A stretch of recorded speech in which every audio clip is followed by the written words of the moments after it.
بكم اليسر ولا يريد بكم العسر ولتكملوا العدة ولتكبروا الله على ما هداكم ولعلكم تشكرون وإذا سألك عبادي عني فإني قريب. السلام عليكم. پیشێکم لە فەقەیەکان یەکێ لە مەدرسەکانی ئەم کوردستانە سوپاسی خوا کەم ئەمڕۆژ ئەم مانگەش ئەم ساڵی شۆک و ساڵەکانی تر لە بەردەم پێشوازیکردن لە مانگێکی پیرۆز و مبارەکەین.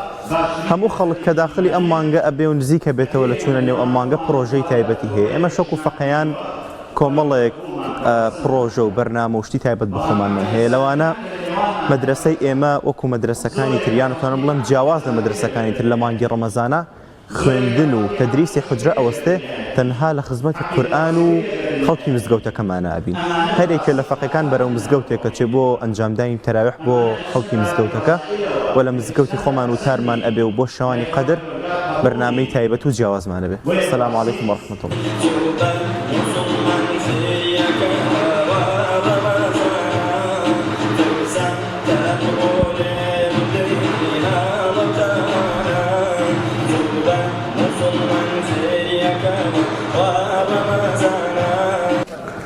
بسم الله الرحمن الرحيم والصلاة والسلام على رسول الله صلى الله عليه وسلم. خو ئامادەکردن لە ڕەمەزاندا بەڕاستی شتێکی زۆر گرنگ و مهمە بۆ ئێمەی موسڵمان، چونکە ڕەمەزان چوار خاڵی زۆر گرنگی تایە. یەکەم قورئانی تیادا بەزیوە، أنزل فيه القرآن، هیدایەتە بۆ مرۆڤەکان، ئەمجا فورقانیشە. مادەم مانگی ڕەمەزان قورئانی تیادا بەزیوە بەڕاستی جێگەی خۆیەتی خۆمان ئامادەکەین لەمە ڕەمەزانە قورئانێکی زۆر بخوێنی.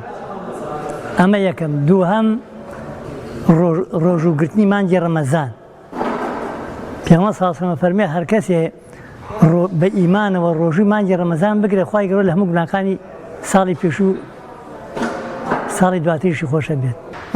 ڕەمەزان بەخششی خوای گەورەیە بۆ ئومەتی پێغەمبەری خوا صلی الله علیه وسلم. خوای گەورە بەخششی زۆرە بۆ ئومەتەکەیەکە لە بەخششەکانی ڕەمەزانە، بۆیە ئەبێ بە فرسەت و بە هەلی بزانین ساڵانەیەتەوە یەک جار دێتەوە لەوەچی خەڵکانێک پار ڕەمەزان لەگەڵمانە بووبن ئێستا لەگەڵمانە نەبن قەدەروا بێگەڕابوونەوە، بۆیە بێ بە فرسەت و بە هەلی بزانین ئینشاءڵڵا ئەم ڕەمەزانە هەرچی خێر و بەرەکەت ئەوەتانێت تێیدا لە نوێژ و تاعەت و عیبادەت و تەراویح و شەو نوێژ و شەوانی قەدر و خوێندنی قورئان و ذیکر و تەسبیحات و هەموو ئەو خێرانی کەوا لە ڕەمەزانە هەیە ئەبێ بە فرسەتی بزانین، لە دەستی خۆمانی نەدەین. هەلێکە ئینشاءڵڵا ڕەمەزان شەفاعەتکەرە بۆ خاوەنەکەی، ئینشاءڵڵا لەوانە بین کە ڕەمەزان شەفاعەتمان بۆ ئەکات.